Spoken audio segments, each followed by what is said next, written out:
Hello and welcome to the first ever episode of the Power of Youth podcast.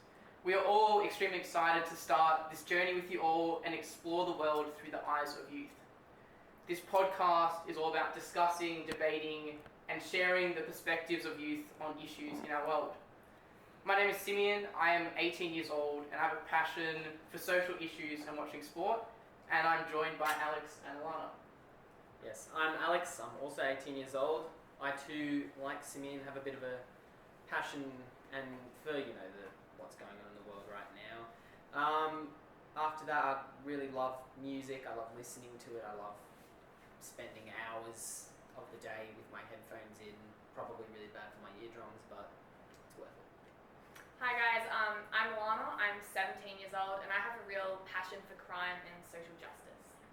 Awesome. So today we will be discussing the highly controversial and publicised topic of pill testing. This topic has been debated heavily from the government all the way down to families.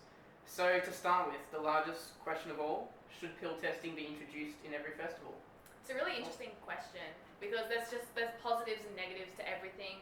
I don't know, I guess we'll debate that today and you guys will come to your own conclusions about that. Thoughts?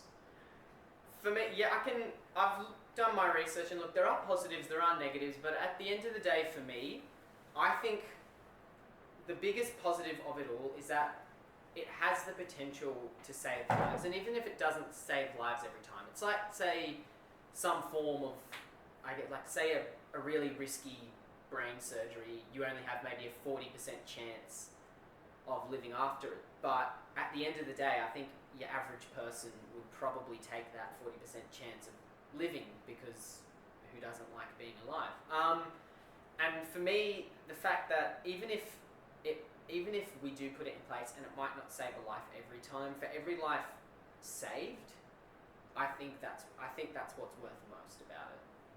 Yeah, I think it's this idea of harm minimization, harm reduction, that we want to try and save as many lives as possible. And it's definitely a different approach to what we're taking in Australia and in New South Wales to every drug issue. It's kind of this punitive approach, very big on enforcement, on making it illegal, on stopping it. But I think at some point we have to ask ourselves, this issue is not getting better. We've had this same approach of enforcement for so many years, but the rate of drug abuse and death by drugs are going up, and it doesn't seem to make sense. So I think at some point we have to step back and kind of think, we have to try something different if we want to get a different outcome. Because at the moment we're doing the same thing every year and getting the same outcome. Yeah. I don't know. Yeah, well, I'm all for it, but I don't know, I just don't see how effective it's going to be at the point that it is now. We've done one trial and it was effective, but I think we need to do off-site testing instead of on-site, because that's more accurate. I don't think it's going to be very effective having a 15 to 20 minute process on-site at the festival. But yeah, I don't know. So I think the main issue is this thing about people losing their lives at festivals. So two things that people have suggested other than pill testing. One is just cancelling music festivals altogether. What are our thoughts on those? No. Big, I think, look, I wouldn't be surprised if the New South Wales government did that. They have proven time and time again to be quite illiterate when it comes to cultural life, especially in Sydney. I mean, you just look at the lockout laws that had to be scrapped because literally every single person, legal experts included, were saying, no, this has actually done more harm than it has good.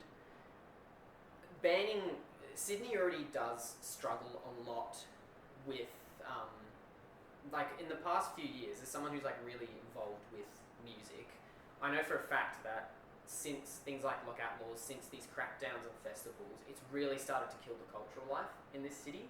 A lot of really, great bands that have been in the city have opted to go up and go to more exciting places like Melbourne, because the government here has been so harsh and so this absolute zero tolerance approach to things like drug use and alcohol related violence, and it's whilst I think of course the intentions are good. Like I can't fault anyone's intentions in these situations. They want to save lives. They want to stop the use of harmful drugs. I'm all for that.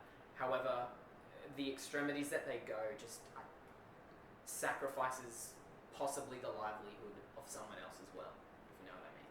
Yeah, and it's a whole industry as well in those small communities where festivals like Splendor and stuff happen. Those communities thrive on that publicity and those areas, and it's almost like a tourism type thing for them. Because correct me, I'm pretty sure it's Splendor. I might be wrong, but it goes to a different town in New South Wales every year, and that will give that town, wherever it is, a massive boost in the local economy because there'll be people buying accommodation, staying at the caravan parks, pubs, hotels. People will be eating out at those various locations, and I think if you completely ban festivals because of drug use, it's just taking away. Like the art in Australia, one of our biggest exports in general is the arts, and that includes music, film, visual arts and things like that. And if we at a state level, because New South Wales along with Victoria are more or less like we're the biggest state in the country. We set trends, and I feel like we set a lot of states follow what we do.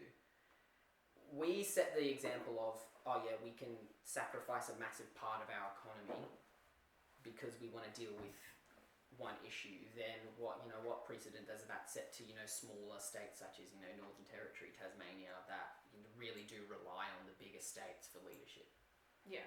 It's obviously not going to work to ban all festivals. If people want to do something, people will make their own pop-up festivals. It's not going to eradicate them altogether. And it'll, like you said, it'll just bring the economic boost to elsewhere. And it's just not beneficial to do that at all, and not effective, probably. Yeah. The other one that's been suggested a lot is this idea about increasing police presence and police powers, especially the controversial one about strip search policy. And I think this one's also a really tricky one. I think firstly, the whole increasing police just doesn't seem to solve any issue. We've been increasing police and security at festivals for years, but more people are now losing their lives now. And you have that, you look at also, you want people to feel safer.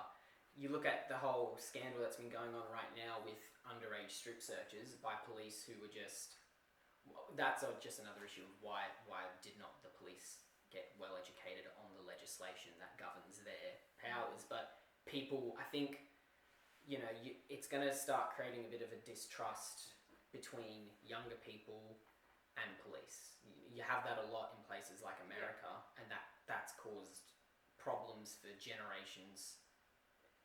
And it's still, you look at it today, there's still a lot of communities have that massive just distrust. A fear culture. A fear culture, because the the more police you have around, even if you're not I don't know about you guys, but say even if I'm just when I've been pulled over to do an RBT, I'll be no alcohol in my system, but whatever. But you get nervous, of course, because you're with someone who that even if there is something wrong, they have the power to, in a snap of a finger, they can arrest you and your life is changed forever. Like it's intimidating, and I don't think fear tactics work. Yeah, and I think that respect with law enforcement is so important in building a healthy relationship between law enforcement and community members, especially youth, because there are situations when law enforcement could be cold and maybe they're not because they're scared, or there's still that disconnect, which isn't helpful. I think something interesting is that at the Strawberry Fields Festival, which was recently, there were still 96 people arrested, which I find astounding, considering we've talked about pill testing for 6 to 12 months now. We keep talking about it. The police keep talking about it. Everyone keeps talking about it, and still, it's obviously not working. The police keep talking about stopping this, stopping that, but still 96 people are being arrested for drug-related crimes. I think it just keeps on showing that this increasing police presence just isn't helping. Yeah, and the other thing too, if there's an increased police presence in drug dogs, people will be more likely to ingest what they have and overdose that way. So yeah, it's not going to be very effective to increase the amount of police there and increase arrests, because that'll just create a fear culture and people will just ingest what they have, overdose, and yeah, it just won't be effective. Yeah, that coronial inquest heard evidence that in some cases a heavy police presence may have contributed to drug-related deaths due to fear. Fear and it just, as Alannah said, just ingesting what they had. Yeah. So the Premier Berejiklian's response to this was about this thing about amnesty bins, that approach to stop this fear. Yeah. Yeah, what do we think? Do we think that's going to stop these fear ingestions having a bin?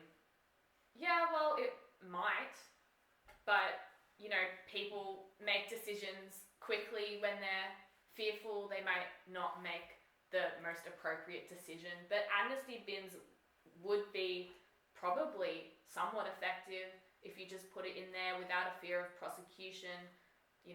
Police turn a blind eye to that. It's safe. Who knows? It's better than nothing. For me though, it's a bit like a band-aid. Like, it's nice that you can throw your drugs out, but at the end of the day, most of these people bought the drugs purely with the intention of taking them. Yeah. And even if there is a heavy police presence, they'll just take it all at once. And I think, they've made, as bad as it is, they've made an economic investment in whatever substance they have. Mm-hmm. And I dare say it's probably not that cheap. Yeah. And you have, I doubt most people are likely to throw out an investment, if you could call it that. Well, they go there knowing there's police there, so they already know. They already know there's a risk involved. And they've already considered that risk and considered it safe enough to say, okay, I'm still going to go with this in my pocket. Like they've. I guess a little positive I've always thought with the amnesty bins, it's a bit like an injecting centre, or at least it's a place and environment where it offers an interaction with drugs that it's consequence free. Mm-hmm. I guess, True. and that is the best thing about it, because everyone talks about the deaths that happen, but as Simeon brought up earlier, like 96 arrests at one festival, that is excessive. Yeah. Like you have less people getting arrested in some of the riots that you see. Like some of these protests and riots in Hong Kong have had less than 96 people arrested at them, and these people are causing public property damage and whatnot. So I think you need to. That's just another aspect of it that I think is forgotten, and an environment where that might get reduced is probably a good thing. But at the end of the day, I still think pill testing would be more effective than just having that option of, you can if you want to. But Yeah, I think it's definitely like a step in the right direction. We're definitely moving somewhere. We're not going back. Yeah, I don't think it's far enough, but it at least is some sort of harm minimization approach where they're at least giving the opportunity for people to throw it away without any punishment, which can often be a bit of a fear as well. I think one comment that the Premier said, which I think we can talk about for a bit, she said that pill testing will not solve the problem that ecstasy kills. And I think it's an interesting comment, but I struggle to see what her kind of objective here is, because I don't think the point of pill testing is to stop the problem that ecstasy kills. Like it's like saying chemo's not going to stop cancer from killing. Yeah. Like it's like, well, true, obviously, but it can sure as hell help. Yeah. I think that's definitely true. Like ecstasy, okay, it is going to kill. It does have damages. Pill testing isn't this one-way thing that's going to stop all drugs from being dangerous. It's not drug and test. That's not its purpose, and I think I find this concerning because this is her justification for her so steadfast approach that we don't need pill testing, and Yeah, And amnesty bins are not going to stop ecstasy from killing people either. Yeah, that's true. But will pill testing? Like, it's the ecstasy. In the last festival season, 6 people passed away from overdoses, and in 5 out of those 6 cases, they overdosed on pure MDMA. So there was nothing in those tablets that, like paint and just other stuff that's obviously toxic and lethal. It was the pure MDMA. So if those people were to test those pills, it would come back positive for ecstasy, and they'd still take it. Would it have prevented those deaths? I think that's a good point, but I think that when you need to take a lot to overdose usually. But who knows? It's just like alcohol. You don't know until you try it what your limit is. And, well, I think that's a whole other issue of, you know, the drug-taking culture and the consumption of alcohol in this country, and that it's not that I think that we should be, you know, this super conservative, uptight country about it, but we do have really bad attitudes around, you know, taking drugs and taking, especially party drugs and those kind of things that can lead to an overdose. And I think that is the biggest issue with this, I think, is the fact that Australia as a country, really, really bad drug-taking culture, but there needs to be steps taken to ensure that whilst we should be looking to change this culture, that at least there's little steps in the way that can maybe save a few lives. It's the same sort of story with, say, a drug injecting centre. Like it's not gonna stop someone's heroin addiction.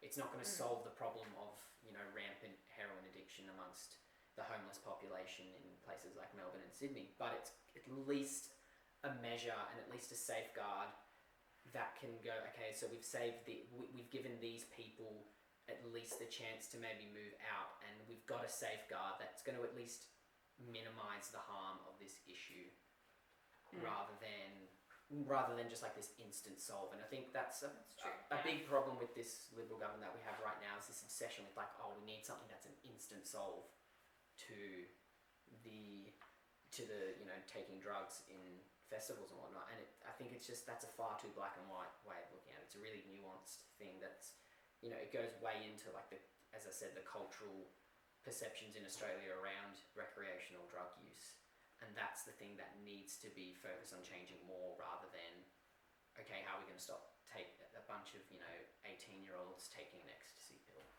Yeah, I think I disagree with you when you say that, you know, five people, those lives wouldn't have been saved. I think it's this idea of the action of taking a drug or any kind of substance like this, is it's more of an impulse decision. Okay, I'm partying, I'm having fun. Oh, someone's got a pill, I'm going to take it. It's that impulse thing. And I think what pill testing does, even if it comes back positive, it's like that second step where it gives people time to actually think about their actions and what they're doing.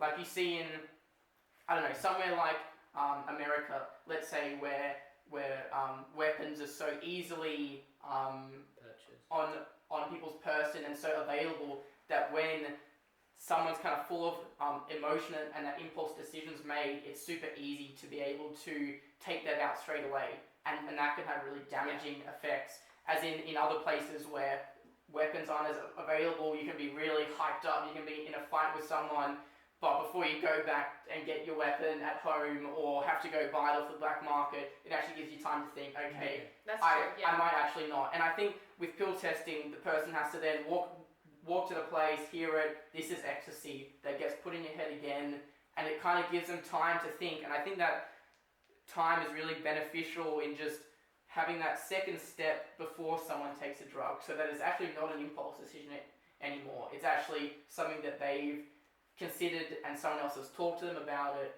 There's a lot of different processes other than just, oh, I'm partying, boom, done. Yeah, well, yeah, that's obviously one of the positives with pill testing, and there was a trial run at the Groove in the Move Festival in 2018, and that was seen as a success. So what happened there was patrons would enter and sign a waiver, so the government wasn't liable for whatever happened after they left. And then a harm reduction officer would come and chat to them about the effects of drugs, harmful effects of drugs, talk to them about the decision they're making, the consequences of it. So that's really positive for people to have someone to chat to about it. And then they take a small sample of the drug to be tested, and they give you a readout of the coding. And there's a coding system of white, yellow, and red. White was what you expected, so if you think there's ecstasy, it's ecstasy. Yellow was not what you expected, and red was to indicate an increased harm that was associated with overdoses and death. And it takes around 10 to 15, 20 minutes for this process to take place. At that festival, 129 people went through the tent, and 85 samples were provided. And the cost was around $35,000 for that festival. In that, they caught 2 red zone drugs, so 2 people were protected from potentially ingesting harmful and lethal substances. Yeah. And 50% had other substances such as paint in it that, I don't know, could cause a unwanted effect. Okay. But yeah, they had some really interesting results. 58% of people surveyed who had their drug tested said they'd probably still take it. 12% said they'd take the drug, but they take less of it. 5% said they'd take a different drug altogether. And 18% said they'd not take the drug that had failed the test. So it's really interesting. Yeah, I think like what more do you expect? This process is very thorough. You've got everyone there. It gives the person every opportunity to make the best decision for themselves at that point. Like, what more do you want? We can't just say, I want the drug gone. It's just not... It's just not going to happen. You're giving those people, if it's a 10-15 minute process, you're giving those people who have showed up the longest possible time. You're giving them so much time to think about their choice. And if at the end of the day, they do say, oh, well, I'm just going to take it anyway. That's on them. I think that's just on them, and that is, well, that's why they have the liability waiver, I guess. Yeah, well, which makes total sense. There's a choice with all these things. We can't take away the choice. If someone's going to take it, well then that's what's going to happen. But we need to make sure that we do every single check and balance to give them everything that they need to make the best choice possible. Yeah. And I think that is what this pill testing shows. If 18% made the best choice possible, then I think it's a success. It's a success. Yeah. Well, some really interesting things is the level of dangerous ingredients in Australian ecstasy pills are among the most harmful in the world. So we have a lot of harmful drugs. And also, the other thing we haven't touched on yet is it's probably more cost effective than the medical expenses you'd have to shell out for people who actually overdose. Yeah. It costs $34,000 to have a festival with a drug pill testing centre. So you have, that's and then more you have 2 of those economically going at once, beneficial. Like an ambulance ride costs a ridiculous amount of money. And then keeping them on life support. And then keeping them on life support. Yeah, paying a doctor for life-saving surgery. Yeah. And then there's all the other legal issues that come Legal, with yeah. the festival. The festival then might get sued by the parents. Police might get involved, and you're right. At the end of the day, it's probably going to cost.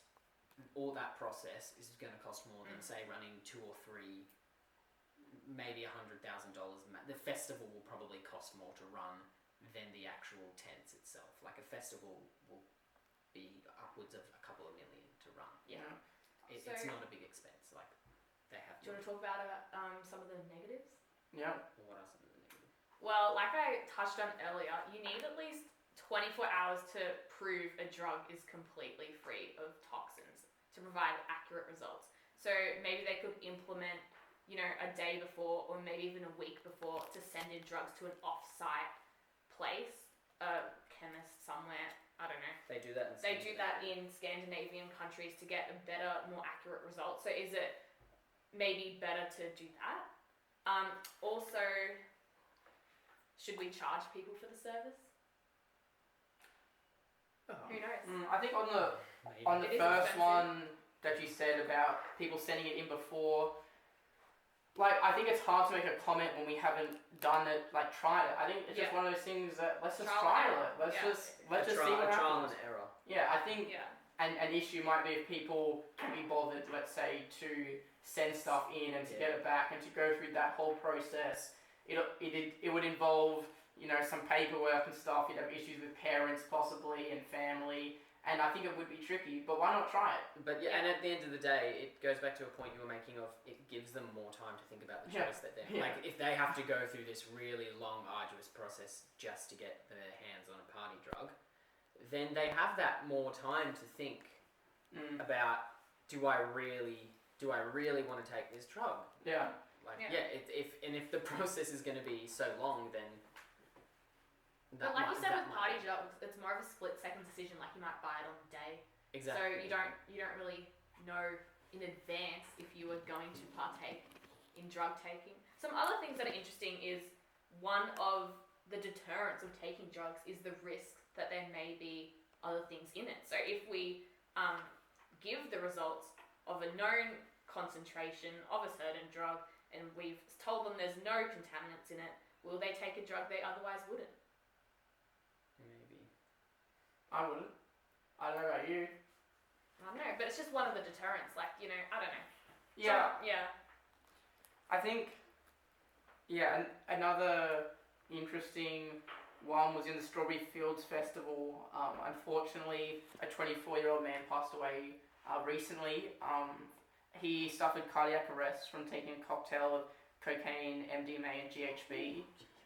And Premier Gladys Berejiklian stated that pill testing would not have saved his life. She stated that let's not pretend that pill testing would have saved these lives. And I think it's such a strong comment to make when there's no evidence. There is no background to that. Well, there's one trial they've done, and the funny thing is when you want to look at how successful is something, one trial is not going to get you very reliable information. You're going to need. When do you ever do one 10, chemical experiment? Yeah, that's my answer. Exactly. You don't do one experiment of anything. You have to do. Well, that experiment was seen as a success. So and if try it and then try it again, it's a failure. Do it at Strawberry Fields. Like, I don't think there's anything stopping her from or stopping them from saying let's do it again. Yeah, and I'm sure if the results showed that it wasn't effective and a waste of money, people would be on board with that's going. Fine. That's fine. That we've think tried of other it. ways. We'll need to try something else now. Some other things that were interesting that I found. Obviously, drugs are made in drug labs. They are not homogeneously mixed. So if you take a sample and test it, will it be representative of the whole drug? So would that be helpful? Would that be accurate? Probably not. We don't know. Yeah, I think that's just a risk that might come with it. Yeah, and also some other things. Obviously, drugs have idiosyncratic effects on people. It's different from person to person. My threshold might be 1%, your threshold might be 5%. And if we both take a 2.5% pill, I'll overdose and you won't. So we don't know if we give people results if they'll overdose or not. You can't say any drug is safe.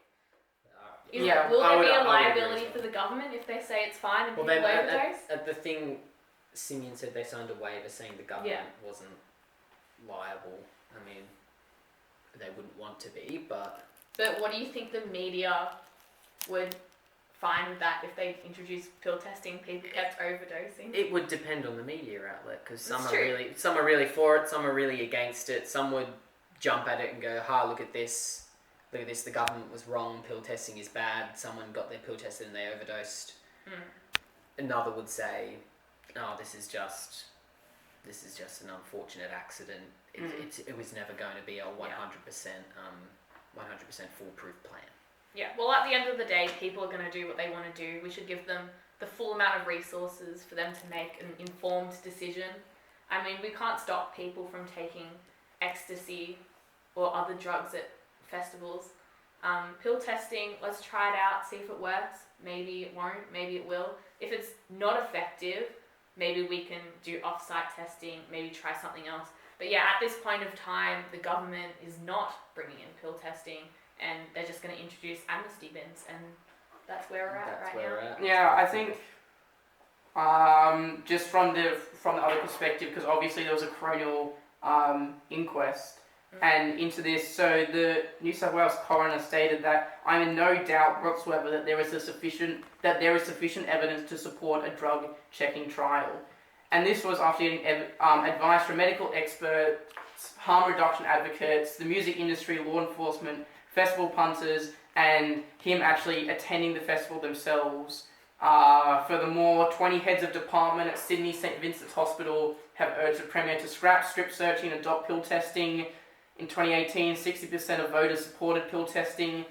It's just all these things put together, and the Premier continues with her approach that doesn't look like it's going to change at the moment. So yeah, what now? Well, obviously, what we're doing now isn't working. So Yeah. we've got to try. We have to try something else. Needs to be. It's not going to change for the next 4 years because she is the democratically elected premier. I think a lot of it might have to do with just simply being, a party like the Labor Party supported, so therefore I can't because I'm trying to oppose them. I'm trying to oppose. There's that, and I think there's the political games. I think there's going to be a while before we see it. The Liberal Party has been in power in this state since I think the whole decade, pretty much. Yeah, maybe. And before. There was maybe I think a couple years. We've had 3. Yeah, we had a couple years with a Labor government, but we've had 3 Liberal premiers now, and this. Yeah, I don't think we'll be seeing a change in it anytime soon, unfortunately. Yeah. Well, as she said, she doesn't feel the need to try it. And again, there's only been 6 deaths. I know that's been a lot, but compared to other diseases and things, it's not really a lot. Compared should we put that money to into other other things that things? could potentially kill Yeah. someone? Should we invest our money somewhere else? It's a tricky one when you talk about people's lives. You know, is 20 deaths more important stopping than 6, or is it's that tricky issue. I think now we just got to push for some more trials, and I think she has to be willing to compromise a bit and say, okay, we'll trial in these 2 festivals, we'll gather the evidence, we'll compare it, we'll see. But yeah. I have the slightest bit of belief that she can then make an informed decision from that. But I think we really have to push this idea of trialing this, seeing what happens. Because at the moment she and other government officials are talking about evidence as if it exists when it doesn't. There's slight evidence for evidence that works in other countries. Yeah, definitely. It's like pill testing has been around for 2 decades at least. Started in the Netherlands in 1992 and spread across Europe. So we're a bit late to the party on this. There has been multiple. Yes, we are.